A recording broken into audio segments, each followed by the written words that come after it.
Hello, I'm Patricia Sigmund. I'm here today to talk with the amazing and trailblazing Pat Schroeder, who's going to share with us memorabilia from her decades in politics and her insights about women in politics.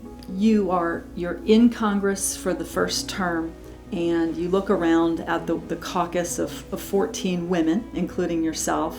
What do you see? Are there women of color? What is it like? Well, my very dear friends quickly became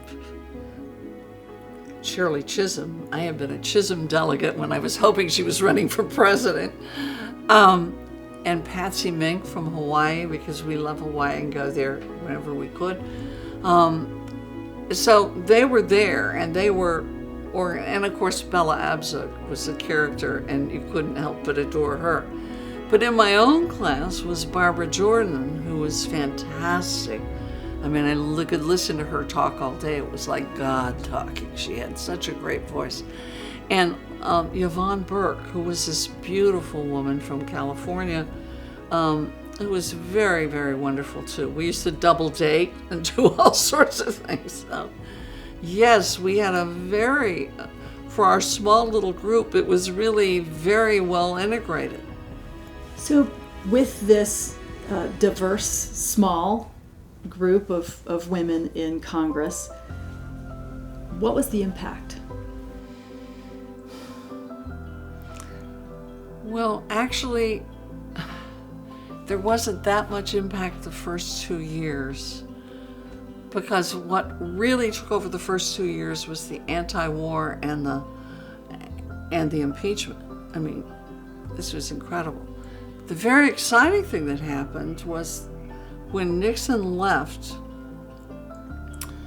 there was this whole new flood of young people coming into the Congress in 1974, the Watergate babies, And so there were more women coming in, and that's when we finally could get organized and be a lot more meaningful than we had been. You came to be a member of the House Armed Services Committee. Talk a little bit about how that came to be. Well, I had a pilot's license. When I was 16, I got a pilot's license. So I thought, okay, well, I know about this stuff, and everything I'm going to ask for is going to require money, and they're going to tell me, oh no, it's going to go to the Armed Services Committee because we're at war. And I also was very concerned about families in the military who they tend to totally ignore, and we were deploying all these young people over to Vietnam and all this. Anyway, so I walked in as this young freshman and said, when they said, well, what do you want to be on? I said, I want to be on the Armed Services Committee. And people kind of looked at you like, oh yeah, right. Well, I got on, and I was assuming it was because of my great abilities. It turns out that the gentleman, Wilbur Mills, who was making the assignments, he was very powerful and head of Ways and Means. His wife had been watching this from afar and told him, Wilbur, you give her whatever she wants. So that was very nice. So that was kind of how I got on. But then a little later, we found out why he listened to his wife, which was kind of unique. A lot of guys didn't listen to their wives. He listened to his wife because it seems that she did all the campaigning for him. He hadn't bothered to go home. And part of the reason she did all the campaigning for him is he was very busy in D.C.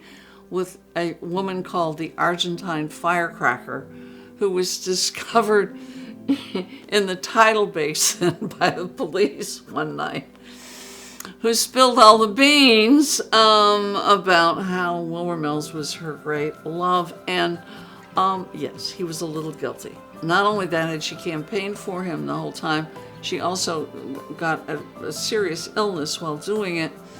So he was listening, and that's kind of how I got on, instead of by my great merit.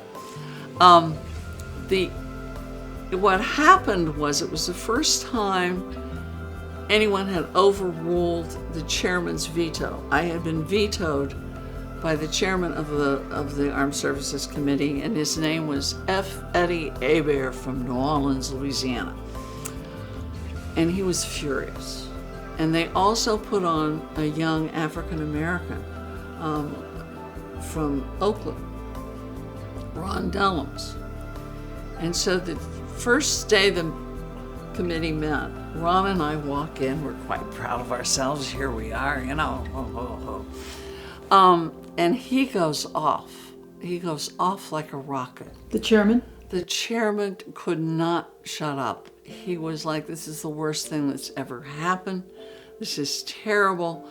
Never have vetoes been overridden before.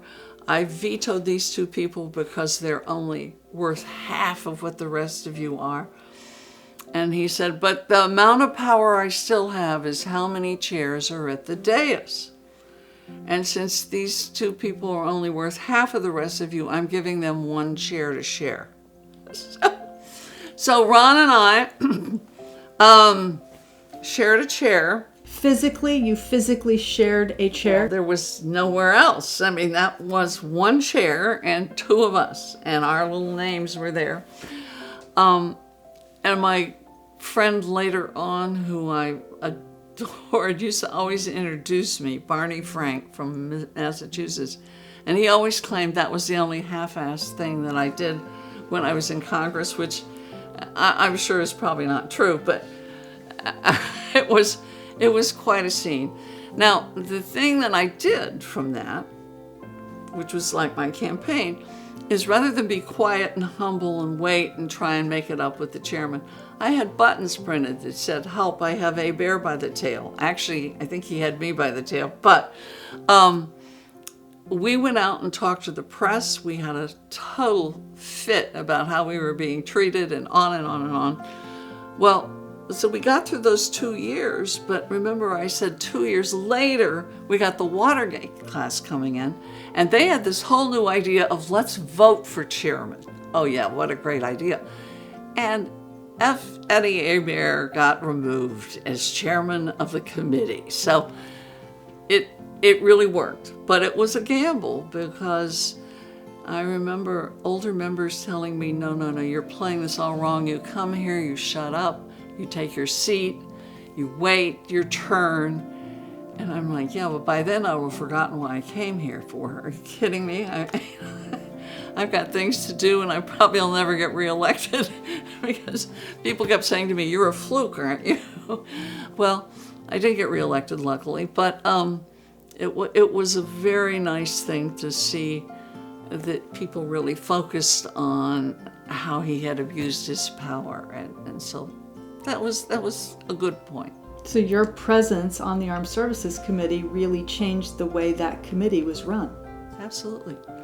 And it also changed how they picked chairman. It was no longer who outlived everybody, that the caucus had a chance to say, no, this guy has abused his power. And, many of them had really abused their power. There's no question. There were several other chairmen that were taken out too. But we started it.